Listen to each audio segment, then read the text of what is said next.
Bonjour à tous. Bonjour, bonjour. Bonjour tout le monde. Bonjour tout le monde. Alors, on se retrouve pour une matinée RH emploitique, encore une fois à distance, en espérant qu'on va vous recevoir très prochainement chez nous. Alors, pour le moment, il y a 31 personnes qui se sont connectées avec nous. Si vous pouvez nous faire des coucous via la partie chat, comme ça nous permettra de savoir qui est là.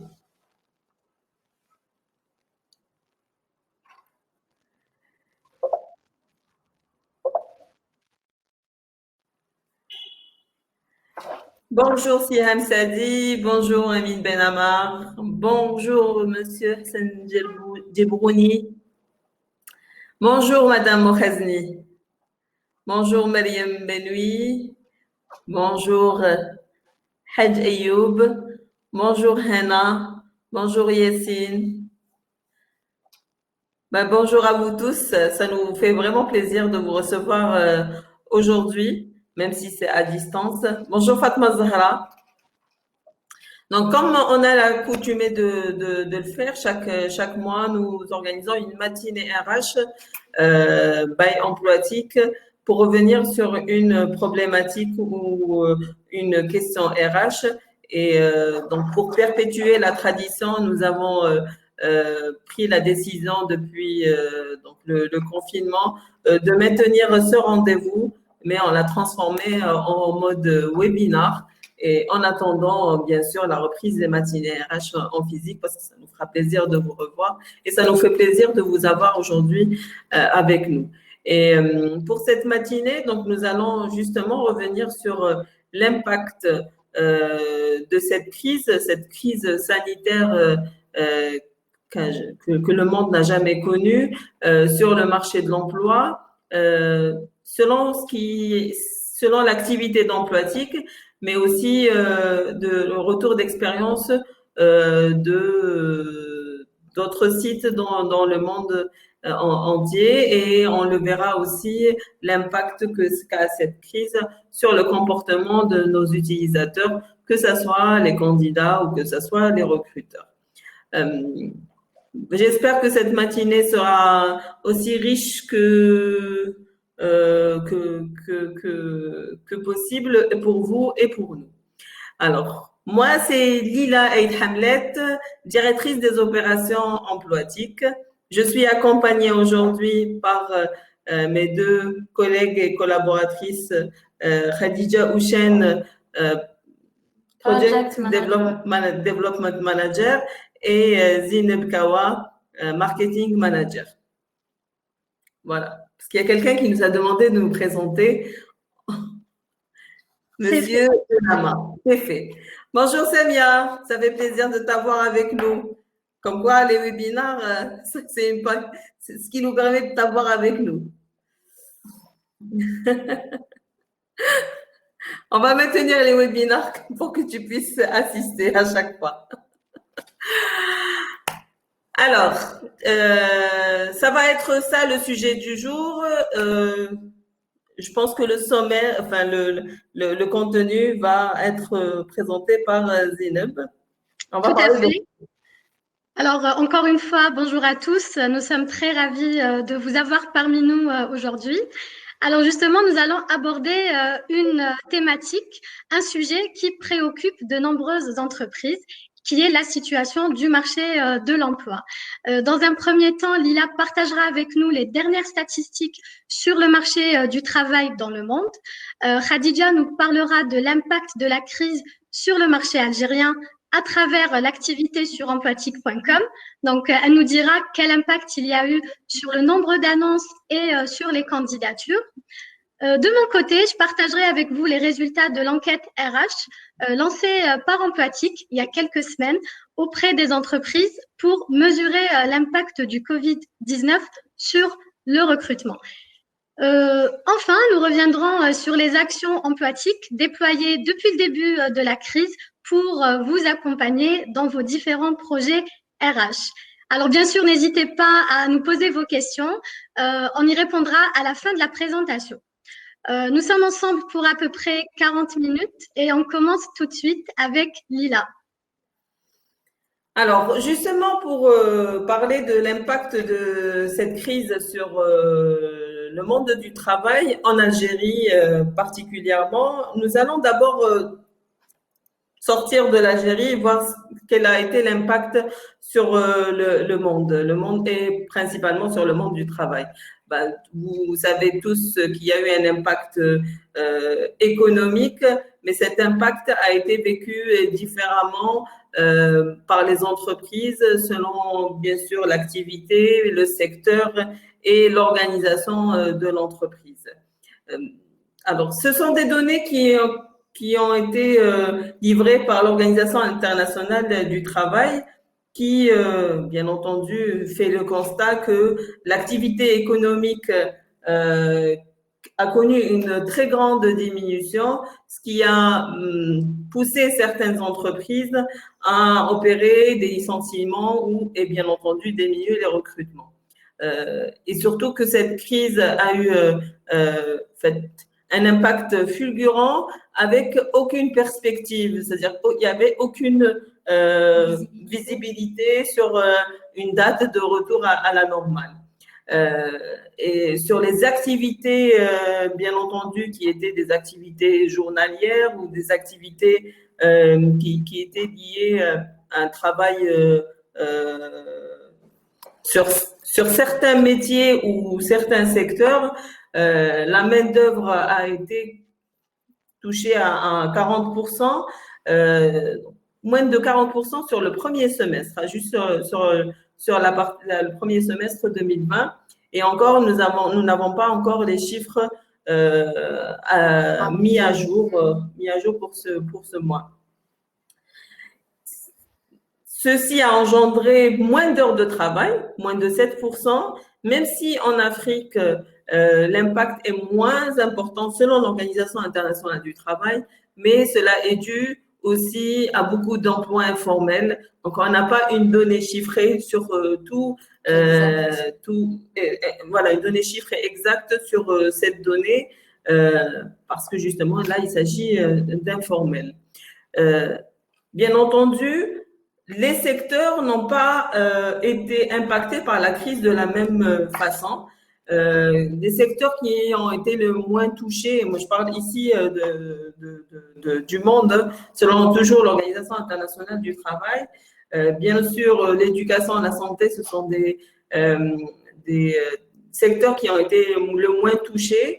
L'administration, l'agriculture, on voit bien que au contraire, c'est revenu à une consommation plus rapide et plus avec des secteurs, avec des circuits de distribution moins lents.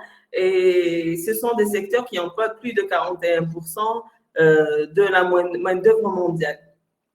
Ceux qui ont été moyennement touchés, ce sont les BTP, banque, assurance et énergie, bien entendu, parce que c'est des secteurs où il fallait continuer à travailler, mais avec beaucoup moins de perspectives, beaucoup moins d'activités. Et c'est des activités qui ont nécessité quand même un maintien d'activité. Que ce soit l'énergie, on a tous besoin d'énergie, d'électricité, gaz, eau. Donc cela ne s'est pas arrêté. Par contre, sur les marchés pétroliers, il y a eu une baisse et c'est ce qui a engendré par la suite même une baisse du prix du pétrole. Pour ce qui est du BTP, tout dépend aussi des chantiers ou de l'avancement des projets et des décisions qui sont souvent politiques par rapport à l'activité. Et les secteurs les plus touchés, il n'y a pas, c'est tout à fait évident que ce sont des industries créatives, tout ce qui est entreprise de communication, tous les événements qui ont au début été reportés pour le troisième semestre, plutôt deuxième semestre, troisième trimestre. Aujourd'hui, non, encore pas de visibilité et tout le monde aujourd'hui prend des décisions pour que les événements soient carrément reportés à 2021. Donc, toute l'industrie créative a été fortement impactée par cette crise. l'industrie, bien entendu, hôtelière, touristique, de transport a complètement été impactée et mise à l'arrêt, oui, complètement mise à l'arrêt par cette crise. C'est-à-dire que la situation fait, comme c'est une crise mondiale et qui a été vécue à différents moments par les pays, l'impact est de plus en plus lent. La Chine, au début, s'est arrêtée, donc il y a eu un impact sur les autres pays. La Chine a commencé à repris l'activité, il y a eu l'arrêt des autres pays. Donc, cela n'a fait que prolonger cette durée de crise. Et justement, pour parler de ces pays, je vous partage quelques exemples justement des pays et surtout de l'activité recrutement dans ces pays. Alors, nous faisons partie d'une alliance internationale qui s'appelle The Network, qui regroupe les sites leaders de recrutement dans le monde. Donc, plus de 140 pays sont représentés par une soixantaine de sites. Et depuis le début de la crise, nous faisons des calls hebdomadaires où une soixantaine de participants sont là pour partager un petit peu la réalité du marché, que ça soit sur la vie de tous les jours, mais aussi l'impact économique et l'impact sur l'emploi, l'impact sur les utilisateurs, que ce soit les recruteurs ou les candidats. Ce qui se révèle par rapport à ces réunions, c'est que on ne vit pas tous la situation de la même manière. Et bien entendu, cela aussi dépend des décisions politiques, mais ce qui est sûr, on vit tous la même chose, un décroissement de l'activité parce que bien entendu, cela impacte plus certains secteurs que d'autres. Alors, par rapport à ces réunions, j'ai voulu partager avec vous le retour d'expérience de 4 pays qui ont vécu la crise et qui vivent la crise très différemment. La Chine, qui a connu la crise la première et qui a connu donc 2 mois d'arrêt d'activité et qui est sortie du confinement le 9 mars, mis à part quelques régions. Et cette sortie de confinement avec une relance de l'activité, la relance de l'activité devait être importante parce que vraiment 2 mois d'inactivité, beaucoup de clients attendaient la reprise de la Chine. Au moment où la Chine reprend, les autres pays se confinent, les autres pays sont à l'arrêt. Donc, ce qui a été vécu par les Chinois, déjà pendant les 2 mois, beaucoup d'entreprises, surtout les petites et moyennes entreprises, ont souffert de cet arrêt. Les grands groupes ont pu se maintenir. Je pense que c'est aussi la situation en Algérie. La reprise s'est faite sur certains secteurs très rapidement, mais qui a été stoppée aussi rapidement par l'arrêt des autres pays. Le Danemark a vécu la situation très différemment, avec un confinement moins incisif que les autres pays et une reprise le 15 avril. Il faut savoir que l'activité des entreprises a un impact direct sur le recrutement. Donc, pour le Danemark, un des indicateurs importants pour le gouvernement, c'est l'indicateur de Job Index, le site équivalent d'emploi-TIC au Danemark, par rapport aux secteurs d'activité qui ont repris et qui repris une activité de recrutement. Bien sûr, quand on recrute, ça veut dire que l'entreprise se porte bien et que l'activité a repris. Et le Danemark aussi a été confronté à la situation où les autres pays étaient à l'arrêt. Donc, la reprise s'est faite graduellement.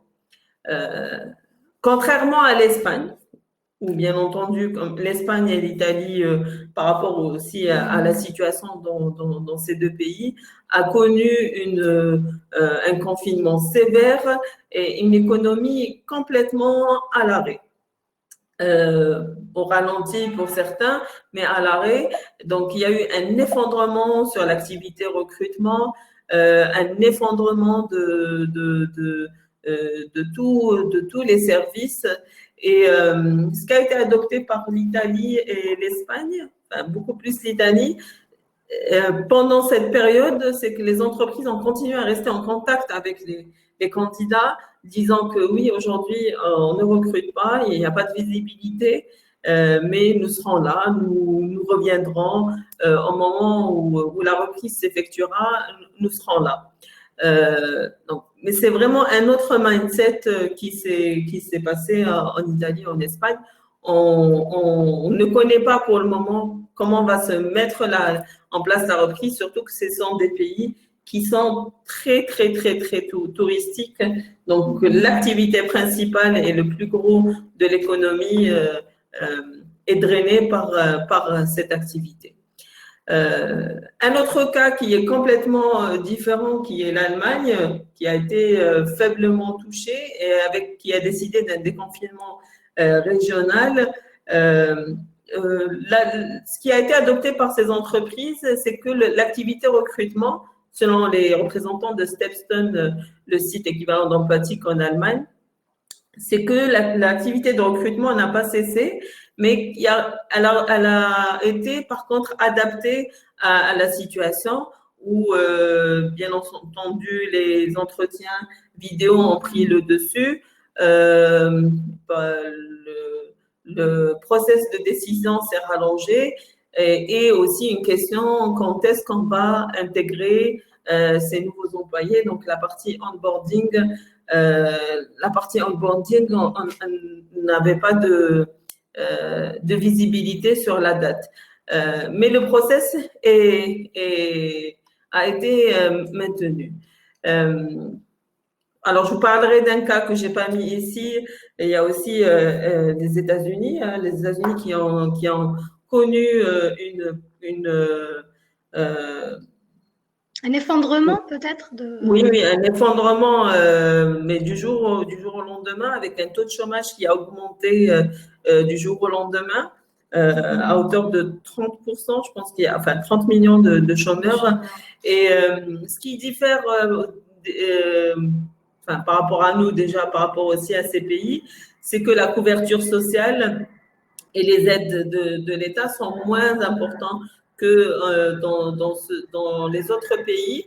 Et tiens, il y a un avion qui vole, ça fait bizarre. Ça reprend.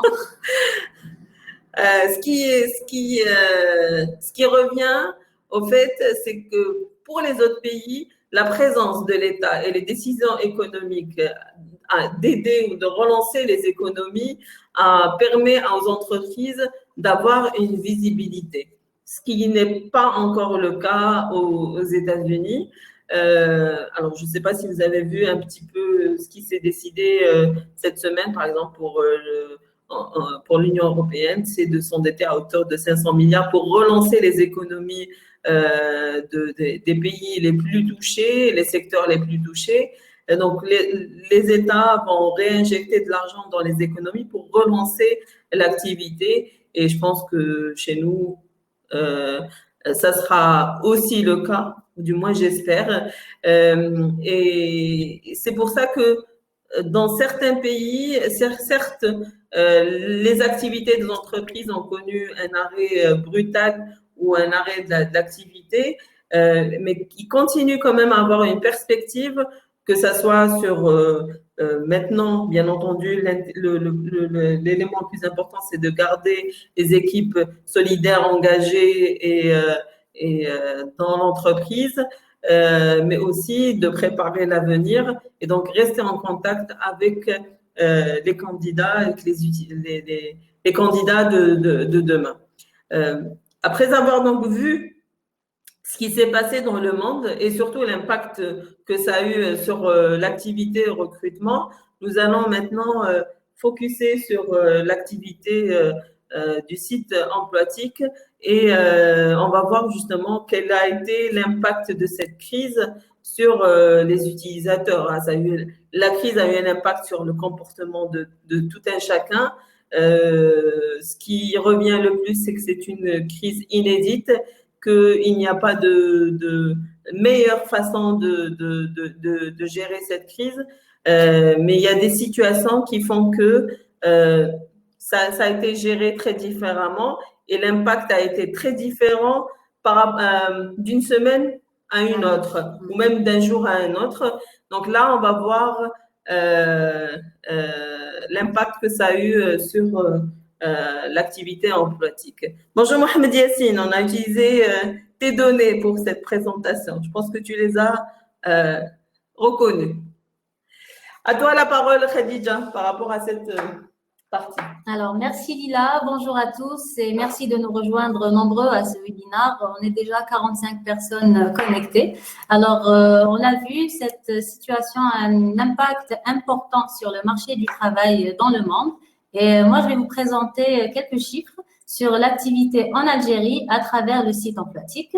Donc, on va commencer par les secteurs et les métiers les plus impactés selon les offres d'emploi publiées sur Emploitique. Donc, on a pris la période du 16 mars au 15 mai et on a comparé avec le début d'année. Donc, ce qu'on constate, c'est que le métier le plus impacté, c'est celui des finances, à moins de 51%, suivi par celui des BTP. Donc, contrairement aux chiffres à l'international, donc le BTP était moyennement touché. Donc, en Algérie, il est en deuxième position avec moins de 49%. Alors, le troisième métier le plus impacté, c'est celui du commerce et de l'industrie qui partagent la même position. Et pour les secteurs d'activité, donc, comme on peut le voir, le secteur le plus impacté, c'est celui de la fonction publique et de l'administration, suivi par les banques et assurances et ensuite commerce à moins de 47%. Donc, on passe maintenant aux offres d'emploi. Donc, toujours sur la base du site Emploitique. Ce qu'on observe, c'est que, c'est sans surprise aussi, c'est que il y a une forte baisse sur le flux des nouvelles offres d'emploi diffusées sur Emploitique. Donc, ça a commencé à partir de la 3e semaine du mois de mars et ça correspond à la période où tout a commencé. Donc, l'activité a été mise en suspens ou voire à l'arrêt selon certaines régions et certaines activités. Donc, cette baisse s'est poursuivie pendant 4 semaines, donc de l'ordre de moins 50%, ce qui est énorme. Je crois qu'on n'a jamais eu des chiffres aussi bas depuis le lancement du site en 2006.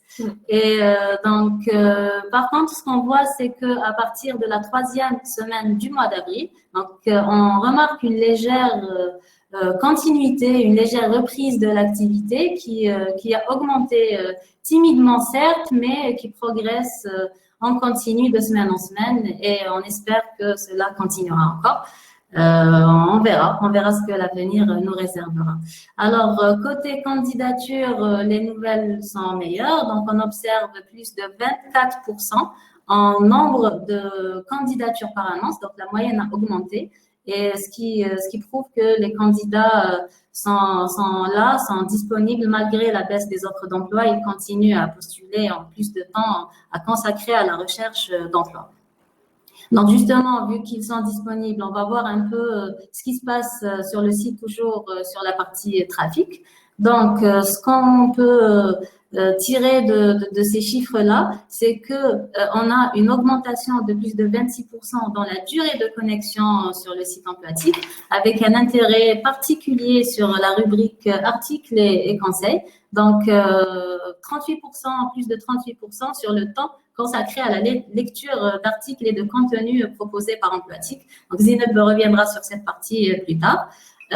Aussi, une réactivité à la hausse sur les newsletters, donc plus de la moitié, plus de 50% sur le taux d'ouverture de nos newsletters. Donc, c'est toujours les chiffres du 16 mars au 15 mai 2020 par rapport au début d'année.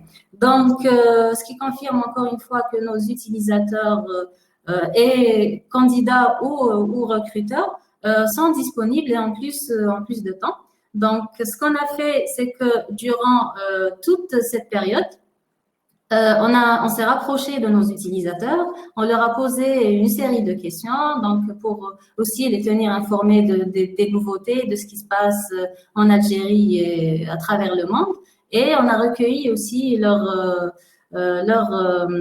vécu. Donc, on a un échantillon de plus de 2000 répondants. Alors, parmi les questions posées, c'était combien de personnes ont pu suivre des formations en ligne. Donc, on a eu 24% des répondants ont pu suivre des formations en ligne. Donc, ils ont consacré leur temps à se former. 37% déclarent avoir acquis de nouvelles compétences.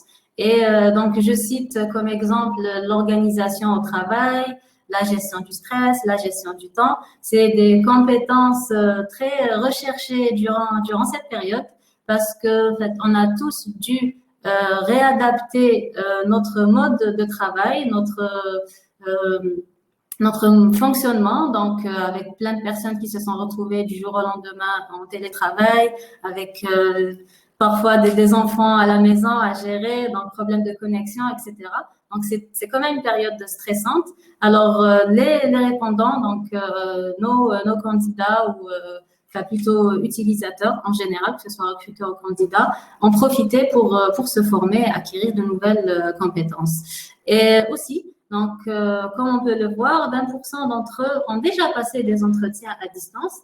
Donc, on confirme aussi que les entreprises, les recruteurs ont adapté leur mode opératoire et pour continuer, pour ceux qui ont continué, qui ont poursuivi l'activité, de faire passer des entretiens téléphoniques à distance via d'autres outils digitaux. Donc, 20% ont déjà passé des entretiens à distance et je trouve que c'est très bien pour un pays qui n'a jamais connu ça, qui n'a pas été préparé à une crise aussi importante. Même si c'est à l'échelle mondiale, c'est une première pour l'Algérie. Donc, pour les personnes qui sont en télétravail, 55%, donc plus de la moitié, déclarent être prêts à reprendre le travail au bureau, à retourner au bureau. Donc, je crois que moi, comme exemple, ça fait 2 mois que je suis pas sortie, que c'est la première fois que je reviens au bureau, donc j'ai même oublié le digicode pour accéder. Donc, bon, j'espère enfin, je sais pas comment ça va être, comment ça va évoluer. On n'a pas de visibilité, mais plus de la moitié est déjà prête à reprendre le travail, pourquoi l'interaction et la communication entre collègues, donc le contact direct nous manque. Alors, nous avons, oui. 45% donc ne sont pas prêts à retourner au bureau. Et je pense que c'est lié à plusieurs paramètres, hein, un paramètre d'organisation, paramètre aussi de sécurité, la prise de risque que cela engendre, mais aussi un phénomène qui est dont on parle souvent ces derniers temps, le syndrome de la cabane. Au fait, on se retrouve tellement dans un environnement qu'on a peur d'en ressortir parce qu'on sortait avant et que je pense, comme l'avait dit un coach lors d'un webinaire, qu'il faudrait du temps pour que ça se remette en place. Que certains ont plus de facilité à retourner au bureau et à retrouver, on va dire, les anciennes habitudes. Pour d'autres, ça va être un peu plus compliqué pour différentes raisons. Mais comme l'a dit Fayrouz, 55%, c'est bien. Exactement. D'ailleurs, un de nos recruteurs, au moment de faire un webinaire, avait parlé des habitudes. Donc, on sait que pour s'habituer à quelque chose, il nous faut 21 jours. Donc, au bout de 21 jours, cette habitude commence à devenir une routine. Donc, je pense qu'après 2 mois, on s'est habitué à rester à la maison et de travailler de la maison pour ceux qui ont eu cette chance de pouvoir le faire. Alors, ce qu'on a fait aussi, c'est que on a fait une enquête auprès de nos recruteurs, donc sur l'impact du Covid-19 sur le recrutement. Et cette partie, ce sera Zeynep qui va nous la présenter. Donc Zeynep, à toi la parole. Merci Khadija pour tous ces chiffres. Comme quoi exactement cette situation a quand même du positif. On a vu que les candidats ont consacré et continuent à consacrer plus de temps sur leur recherche d'emploi et surtout pour se former. C'est une partie quand même importante. Alors pour les entreprises, il y a quelques semaines, nous avions effectivement questionné les recruteurs pour mesurer l'impact du Covid-19 sur le recrutement. Alors juste, remettons-nous dans le contexte. Les entreprises se sont retrouvées du jour au lendemain confrontées à une situation exceptionnelle et inattendue et on a tous dû réorganiser notre mode de vie et surtout notre mode de travail. Alors, de nombreuses organisations ont opté pour le télétravail, même si pour certains, l'exercice n'était pas vraiment nouveau, donc notamment pour les métiers du digital. Pour d'autres, ça a été une vraie découverte. Il a fallu se familiariser rapidement avec de nouveaux outils, continuer à avancer sur les projets, garder des équipes motivées. Pour les managers, il a fallu manager à distance, ce qui n'est pas toujours évident, surtout si on n'est pas entraîné à cet exercice. S'assurer de la sécurité et de la confidentialité des données, surtout pour certains secteurs, avec, on doit l'avouer, une connexion Internet qui ne suit pas toujours.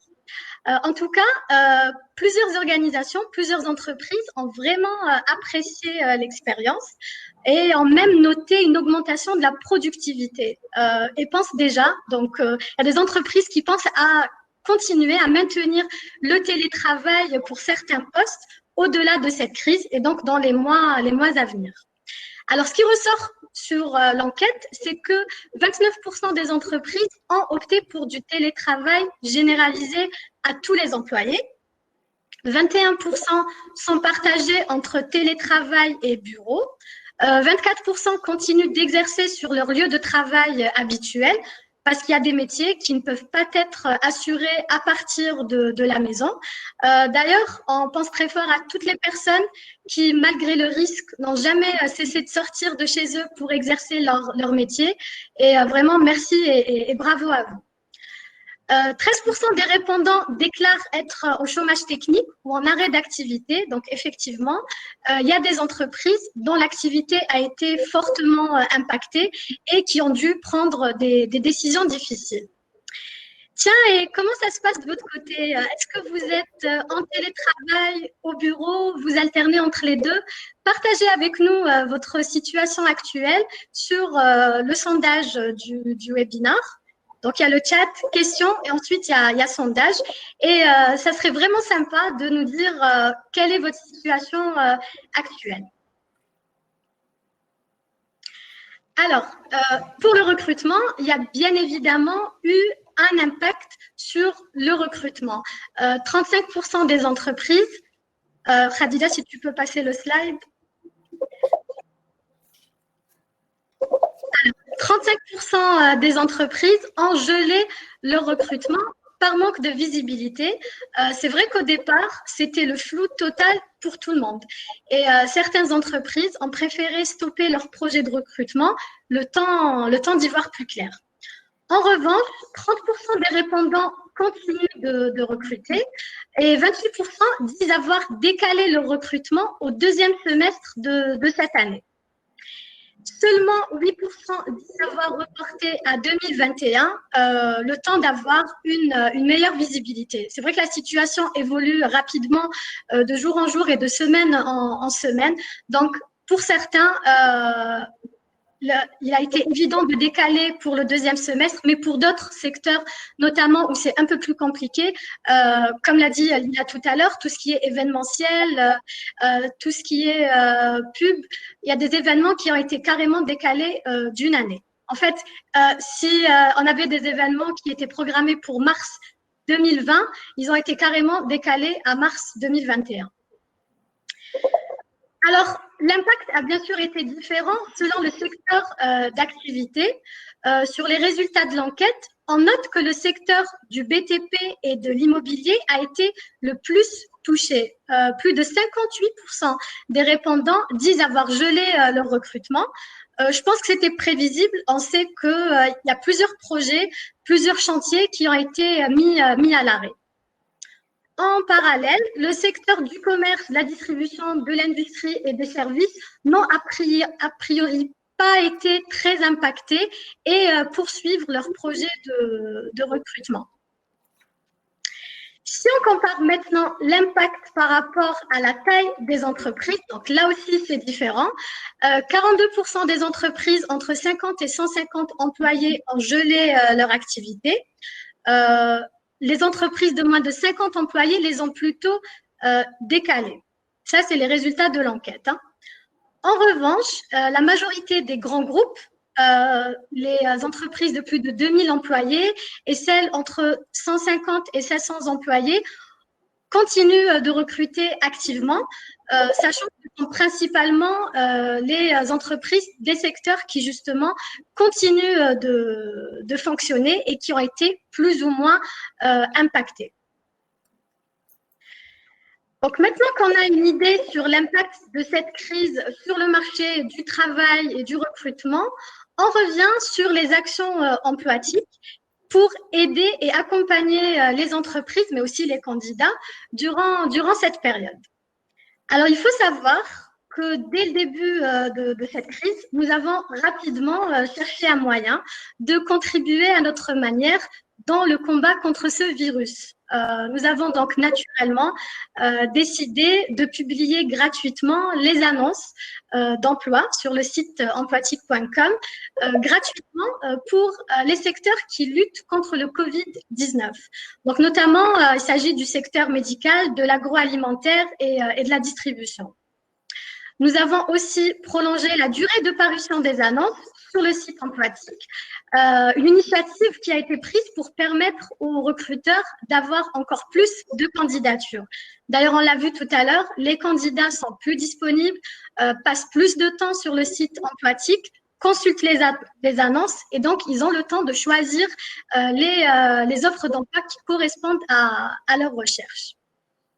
Et surtout, nos équipes se sont mobilisées pour continuer à vous accompagner à travers du contenu, pour vous tenir informés de toute l'actualité des conseils, que ce soit à travers notre rubrique actualité, sur nos newsletters ou même sur notre page LinkedIn. Alors en fait, dès qu'on avait une information importante liée à l'emploi, on faisait tout notre possible pour vous faire parvenir l'information rapidement. Alors, Khadija, quelles sont les autres actions emploatiques qui ont été lancées? Alors, merci Zénab. Je continue sur la partie des actions employées par Emploitique pour vous accompagner justement et vous tenir au courant de ce qui se passe. Donc, ce qu'on a fait, c'est un coaching solidaire a été assuré généreusement par Madame Yasmina Hihi, qui est consultante, coach et formatrice. Donc, c'est quoi ce coaching solidaire? Donc, c'est une session de 12 rencontres virtuelles, donc par Yasmina et des acteurs des ressources humaines. Donc, c'était un échange autour des problématiques que chacun pouvait partager avec Yasmina pour justement les coacher et les accompagner justement sur la crise, et c'était chacun son sujet, donc c'était une proposition personnelle. Donc, en fait, il y a eu des DRH, des responsables en ressources humaines, des HRBP qui en ont bénéficié. On a eu des retours très, très positifs de cette action. Et on a eu des témoignages, donc on a partagé sur notre rubrique articles que je vous invite à consulter avec tout ce qui est lié à ce coaching. Aussi, 20 webinaires conseils. Donc, ces webinaires-là ont été assurés par vous, chers recruteurs, en collaboration avec nos équipes pour accompagner nos candidats donc dans leur recherche d'emploi, dans leur gestion de carrière, en leur donnant des conseils sur leurs soft skills, etc. Donc, plein de sujets ont été abordés. Et on a eu plus de 10 000 visualisations de ces webinaires, donc tout au long de cette période. Donc, on les a lancés à la fin du mois de mars. Et aussi des webinaires RH, donc sur différents thèmes. Je cite notamment l'Assessment Center qui a été assuré par Linda Belaïd, directrice des opérations employées à eTalent, et aussi un autre webinaire sur comment Talenteo peut vous aider à optimiser vos recrutements. Donc, toutes ces actions ont été menées en solidarité et pour accompagner nos utilisateurs, donc avec vous et pour vous. Alors, je profite de cette que vous soyez tous là pour vous remercier, de nous faire confiance et de nous accompagner à chaque fois dans nos projets. Voilà, donc sans plus attendre, Lila va nous parler de la dernière partie de ce webinaire et ce sera sur comment Emploitic, justement, peut vous accompagner dans vos différents projets de RH. Voilà. Alors, pour revenir juste au point sur le point des webinaires, certains qui sont là parmi nous en ont assuré certains. Si vous êtes prêts à en assurer un, on le fera avec plaisir. Faites-nous, écrivez-nous un message sur la partie chat ou questions. Donc, il s'agit d'un webinaire assuré pour les candidats pour leur donner des conseils par rapport à la situation actuelle ou même pour les préparer à la reprise ou à l'avenir. On le voit de plus en plus que ce qui est évident pour nous qui sommes dans cette fonction, dans l'activité, dans les RH pour vous, n'est pas forcément évidente pour les chercheurs d'emploi. Donc, si des interventions comme celle-là, qui peuvent être faites en français et aussi en arabe dialectal. Il y a eu un webinaire récemment pour justement donner des conseils aux candidats après avoir fait un entretien d'embauche qui n'a pas abouti en arabe. Beaucoup de personnes ont apprécié. Donc, vraiment, si vous êtes prêts à en assurer un, je vous garantis une très, très belle expérience à vivre. Donc, si vous êtes prêts à le faire, faites-nous signe. Alors, pour terminer ce webinaire, je voudrais juste revenir sur comment Emploitic peut vous accompagner dans vos projets de recrutement. Vous connaissez tous emploitic.com, le site d'emploi, mais je pense que beaucoup d'entre vous ne savent pas toute l'étendue de notre prestation, nos services et surtout de quelle façon nous pouvons vous accompagner. Donc, emploitic.com est notre site d'emploi qui permet aux candidats de se connecter et de postuler, de créer des CV, un profil et de postuler aux annonces qui sont visibles, donc qui vous permet de vous afficher, d'afficher vos annonces et vos identités, votre identité RH. Nous avons aussi Talenteo qui est le logiciel de gestion de recrutement qui est développé à 100% par nos équipes, donc conçu, développé et mis à disposition de nos recruteurs par nos équipes. Nous avons notre propre cabinet de recrutement qui s'appelle eTalent, qui est un cabinet de recrutement et de conseil en recrutement. Nous sommes distributeurs de Central Test qui propose des tests psychométriques qui peuvent être très utiles dans la gestion RH, que ce soit dans le recrutement ou dans la gestion détection des besoins de formation et gestion RH. Nous avons un partenaire stratégique qui est ITEO qui propose de la formation en e-learning, en mode e-learning. Nous avons le salon d'emploi Emploitic Connect, l'événement RH Talent Day, Novo Job qui est l'équivalent d'Emploitic pour les cadres, et The Network, on en a parlé tout à l'heure, un site, une alliance qui regroupe les sites de recrutement leaders dans le monde. Qu'est-ce qu'on va mettre en place pour la reprise et sur quoi nous sommes en train de travailler? Je reviendrai sur certains aspects.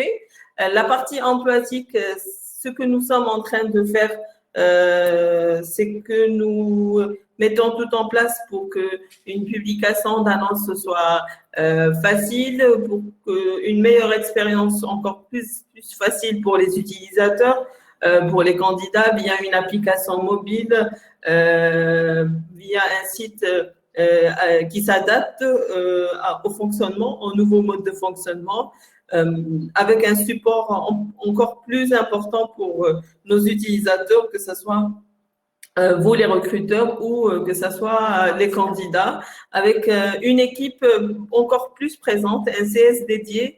Un CS, c'est Customer Success Department, c'est-à-dire que c'est des personnes qui vous accompagnent pour vous permettre de réussir vos projets de recrutement. Sur la partie visibilité, nous préparons aussi un nouveau service ou un nouvel accompagnement à travers des pages employeurs pour vous permettre de communiquer sur votre identité RH. Alors pour rappel, juste que l'identité RH la marque employeur ou la déclinaison d'une marque employeur a pour objectif d'attirer les meilleurs, mais aussi de garder les meilleurs en impliquant les employés dans ce genre de projet. Et surtout que si on a un contenu et ce contenu, on le connaît en tant qu'entreprise quand on est dedans, mais à l'extérieur, c'est pas ce qui est visible. Et ce qui est important dans ce genre de cas, c'est de rendre visible ce qui n'est pas visible pour les candidats et se mettre à la place du candidat pour leur donner envie de rejoindre l'entreprise. Notre logiciel de recrutement qui vous accompagne pour gérer justement tous les projets de recrutement en mode collaboratif. Ce logiciel vous permettra de gagner du temps dans la gestion du recrutement et surtout que ça soit un travail collaboratif qui permet d'avoir plusieurs personnes pour gérer un recrutement, que ça soit le recruteur, que ça soit le client interne ou que ça soit aussi la relation avec le candidat. Et dans nos projets, c'est que ce logiciel de recrutement qui aujourd'hui est disponible dans plusieurs pays, que nous mettons à disposition dans plusieurs pays, devienne un logiciel de gestion RH, un TMS, donc où il sera imbriqué une partie aussi de la fonction RH qui est le onboarding, la formation et la gestion RH. Alors, en plus de tout l'accompagnement, l'année passée, nous avons lancé notre propre salon de recrutement, même si on l'assurait avant. Et il y a eu 3 éditions, une à Alger, une à l'Est et à l'Ouest. L'idée vraiment, c'est de rencontrer les talents, d'être en contact, que les RH soient en contact avec les talents. Et aujourd'hui, bon, la question se pose sur est-ce qu'on le maintiendra pour cette année? On ne le sait pas encore, du moins à ce jour. Nous sommes en train de réfléchir à une solution de rendre virtuel. Alors là, je fais appel à votre participation. Est-ce que vous pensez qu'un salon virtuel pourrait être intéressant à mettre en place en prenant en considération toutes les difficultés liées à la connexion, à la disponibilité? Et bien sûr, cela ne remplacera jamais un salon physique. Mais la question se pose, est-ce que pour vous, il serait intéressant de mettre en place un salon virtuel, un salon de recrutement virtuel? Il y a un sondage qui est lancé, donc n'hésitez pas à y répondre. Pour continuer donc sur nos actions, nous avons organisé les 2 dernières années donc 2 éditions de Emploatic Talent Day qui se veut être l'événement RH de référence où les acteurs RH se rencontrent. Ceci nous amène à une réflexion, c'est que les RH ont besoin d'un espace pour se rencontrer, partager les bonnes pratiques, aussi se projeter dans l'avenir, voir ce qui se fait de meilleur ailleurs. D'être inspiré. D'être surtout inspiré. Après 2 éditions réussies, nous prenons le pari de continuer cette année. Donc, on va maintenir la date et l'événement, mais justement, pour pouvoir le maintenir, nous allons le faire en digital cette fois-ci, en espérant que l'année prochaine, on reprendra l'événement en physique. Mais ce qui est sûr, c'est qu'il sera digital. Voilà, maintenu pour la même date en version digitale. J'en ai parlé tout à l'heure, notre cabinet de recrutement et de conseil surtout peut vous accompagner pendant cette période, que ça soit pour de l'évaluation, que ça soit pour du recrutement ou pour que ça soit de la mise à disposition.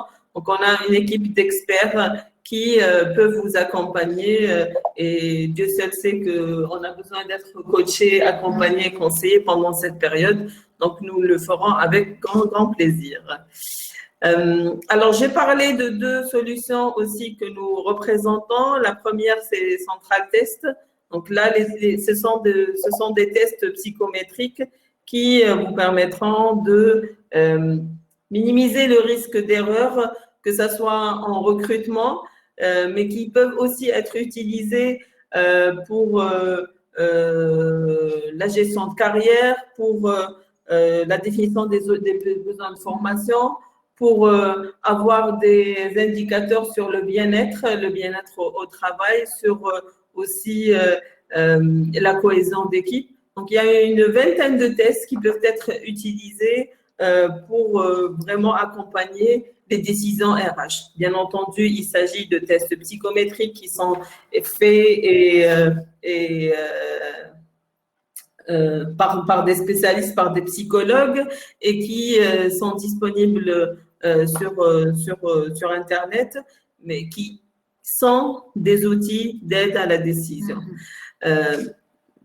qui sont aussi un outil qui permet aussi d'avoir une donnée objective à ces décisions.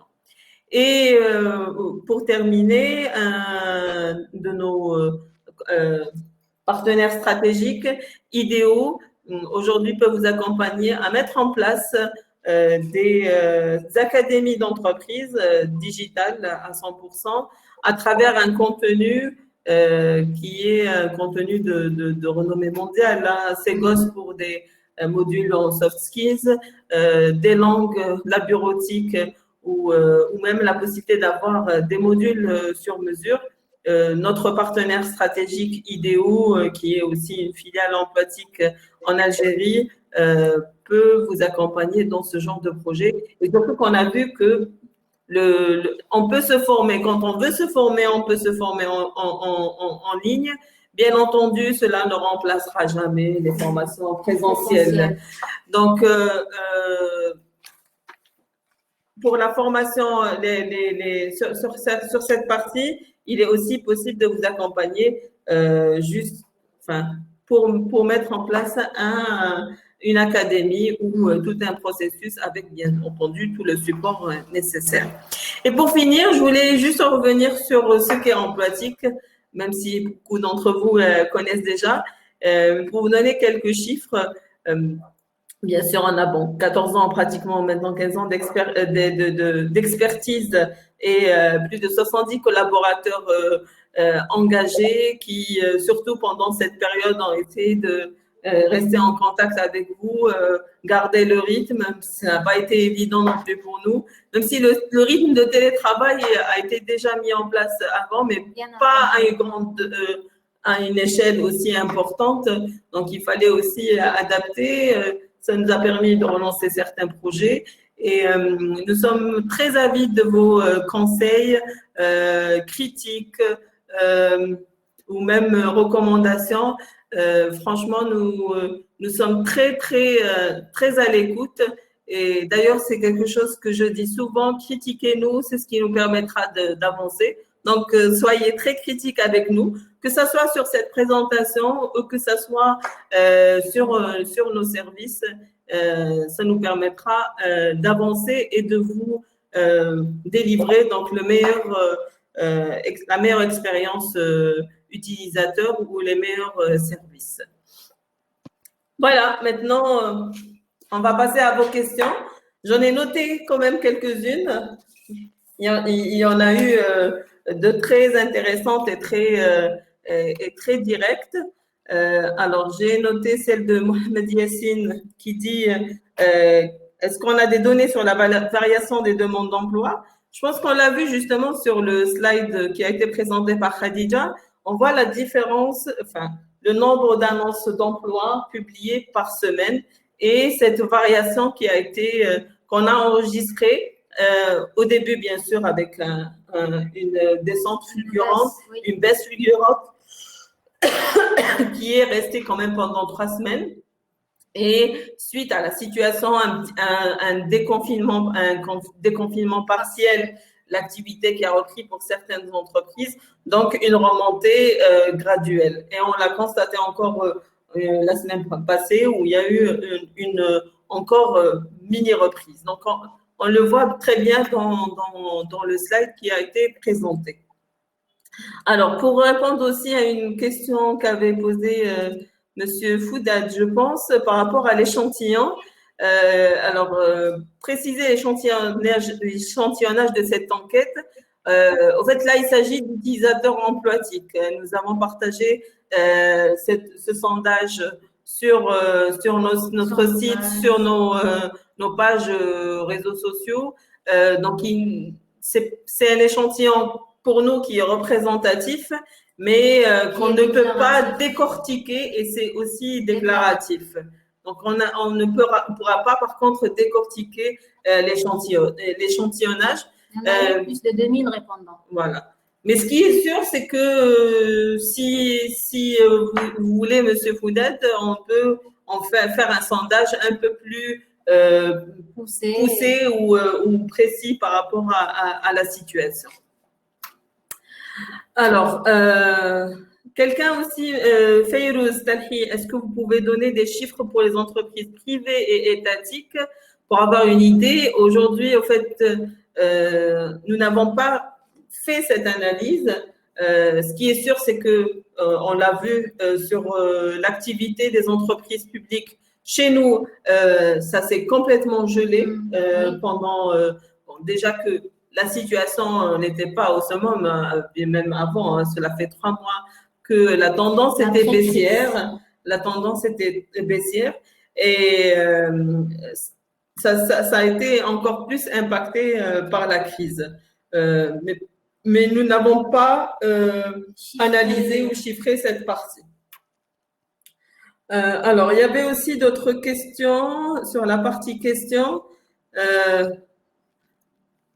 Pensez-vous que le marché de l'emploi doit être réorganisé, réduction des heures de travail, genre système 35 heures, recours en masse au travail, au télétravail, à la réactivation de la retraite anticipée? Cela ne dépend pas de nous, bien entendu. En fait, sur cette partie, il ne nous est pas possible de répondre, surtout pas au jour d'aujourd'hui.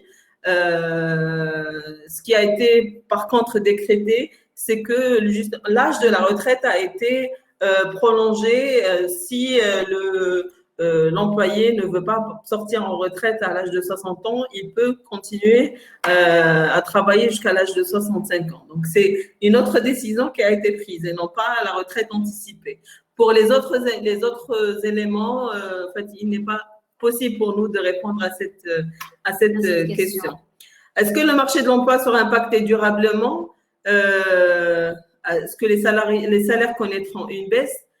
Pour le moment, non, on ne peut pas non plus répondre à cette question. Tout dépendra de la reprise, de la manière où ça sera repris, de la manière aussi où l'État va injecter ou pas de l'argent ou lancer des projets, des dispositifs qui vont être mis en place pour aider les entreprises à redémarrer. Donc, il est, je pense, aujourd'hui, pas possible d'avoir une réelle perspective par rapport à cela.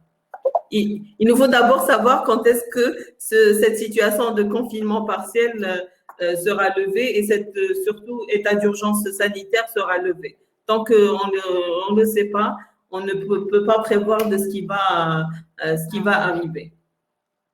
On revient sur la partie chat.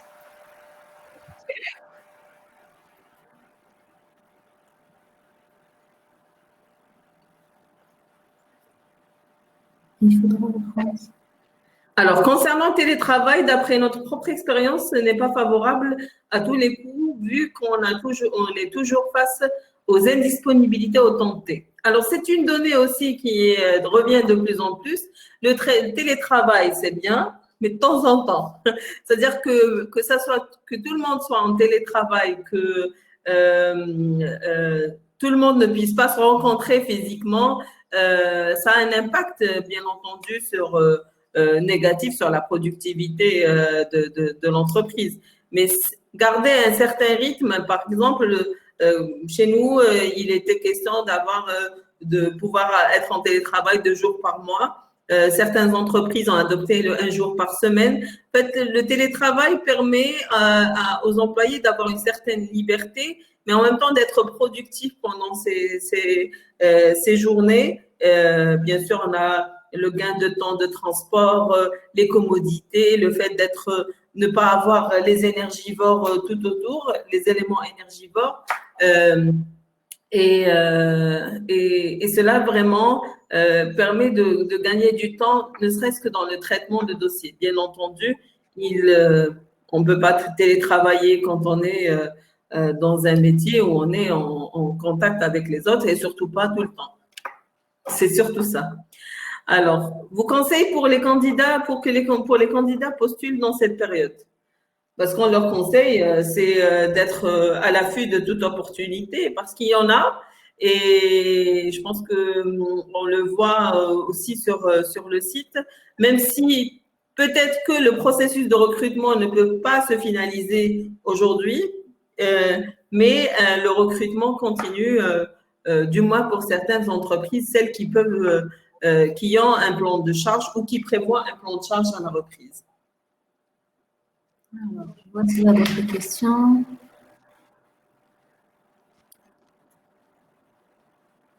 Oui. C'est Monsieur Yassine Foudad qui nous dit, en complément aux formes d'emploi traditionnelles, CDD, CDI, qu'est-ce qui empêche le recours au travail intérimaire. Il faut le dire au ministre. Il faut le dire au ministre. C'est-à-dire que là, ce sont des dispositifs qui sont liés. On attend tous le nouveau code du travail. Hein, donc, on parle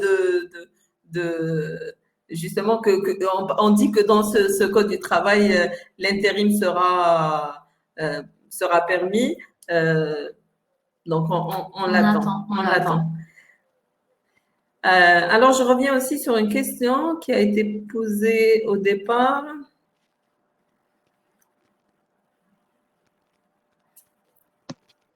Pensez-vous qu'en Algérie, tout a été fait pour sauvegarder les emplois?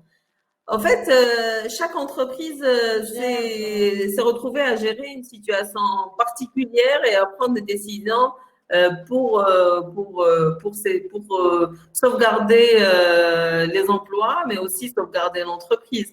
Donc, après, bien, il y a eu des dispositifs mis en place par l'État avec un report de paiement des cotisations ou des impôts. Mais est-ce que ça a eu un impact sur la sauvegarde de l'emploi?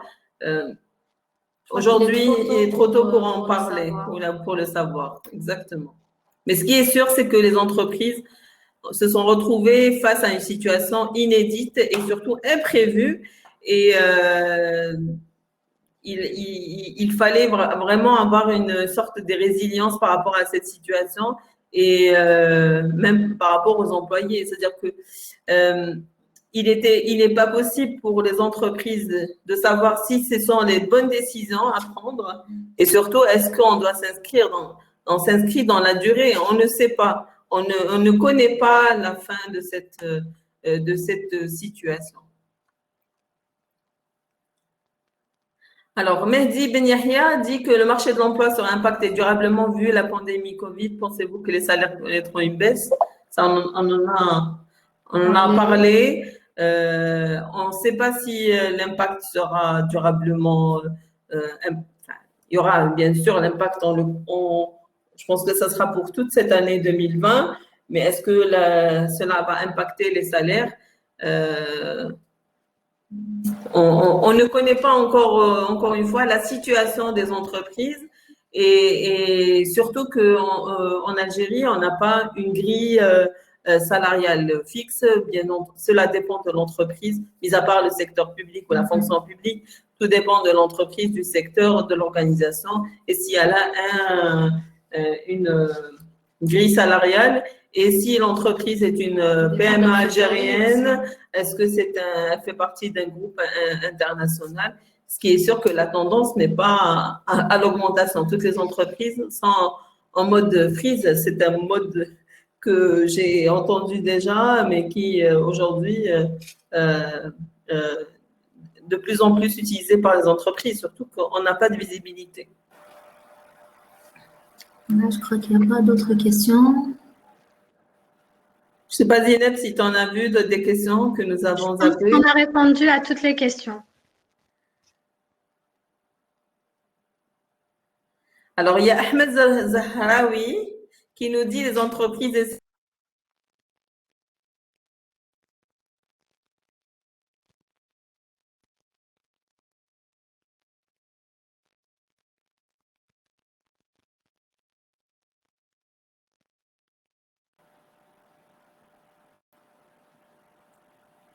C'est bon, vous êtes de retour?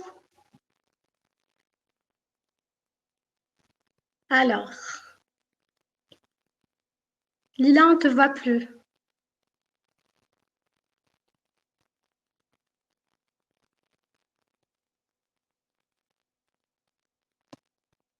Je pense que Lila et Khadija ne sont plus… Est-ce que les participants me reçoivent?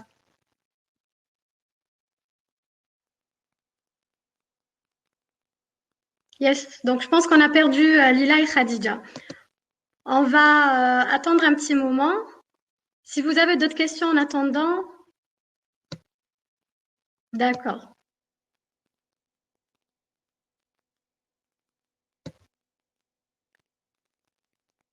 Super, bon. Est-ce qu'il y a d'autres questions? Sinon, je pense qu'on va clôturer ce webinaire.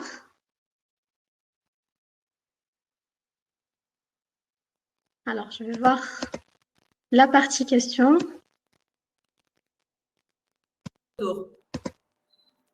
Ah, elles sont de retour. Alors, on parlait, on disait, est-ce que… Que doit faire l'État pour la sauvegarde de l'emploi? Je pense que tout le monde sait ce qu'il faut que l'État fasse. Mais ce qui est sûr, c'est qu'aujourd'hui, on est tous en attente de ces décisions.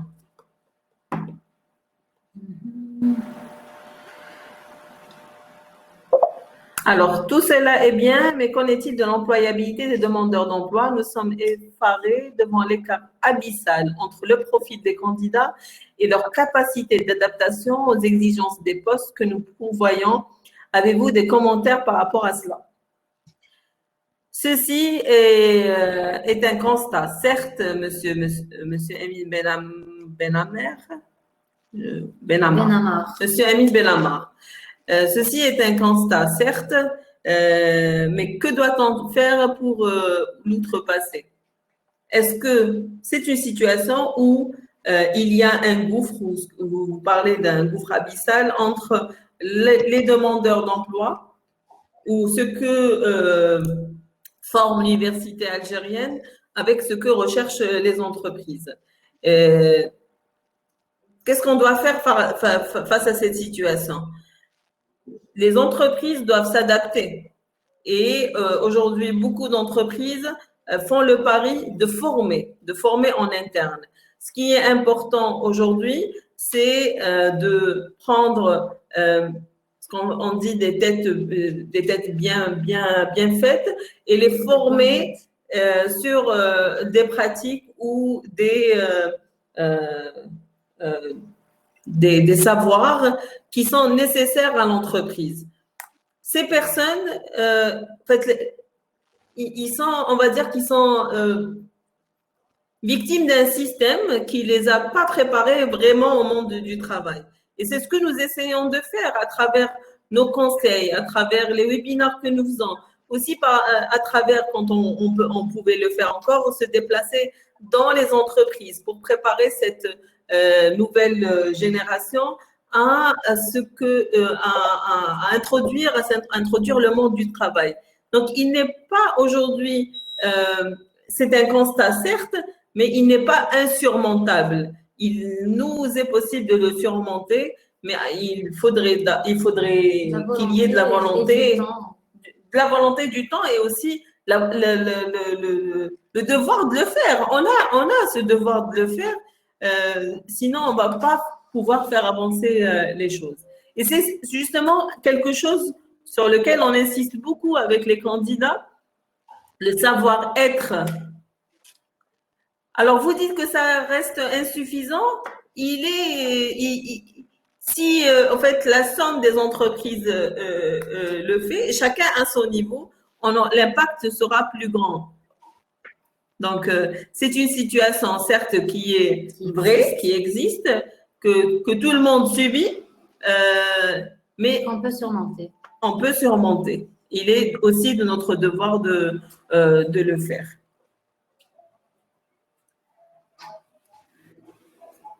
En principe, nous avons répondu à toutes les questions, n'est-ce pas, Zineb? Yes, de mon côté, je ne vois pas de nouvelles questions. Dans tous les cas, s'il y a des questions qui restent en suspens, nous allons prendre le temps d'y répondre personnellement à travers un mail. Encore une fois, ravie d'avoir été avec vous pour cette matinée RH et de surtout l'avoir assurée en collaboration. C'était une première pour nous et je pense que ce sera un mode qu'on va adopter, n'est-ce pas? Ce ne sera pas la dernière, certainement. Ce ne sera pas la dernière. Et c'est un plaisir de partager ce moment avec vous. Merci à toutes les personnes qui ont participé, qui ont répondu au sondage et qui ont envoyé leurs questions. Merci pour votre participation. Et merci encore à vous d'avoir été présents et surtout Inch'Allah, on va se retrouver dans de meilleures conditions avec des matinées RH en présentiel et surtout en bonne santé. Prenez soin de vous, de vos familles et à très bientôt, Inch'Allah. Au revoir. Au revoir, à bientôt. Au revoir.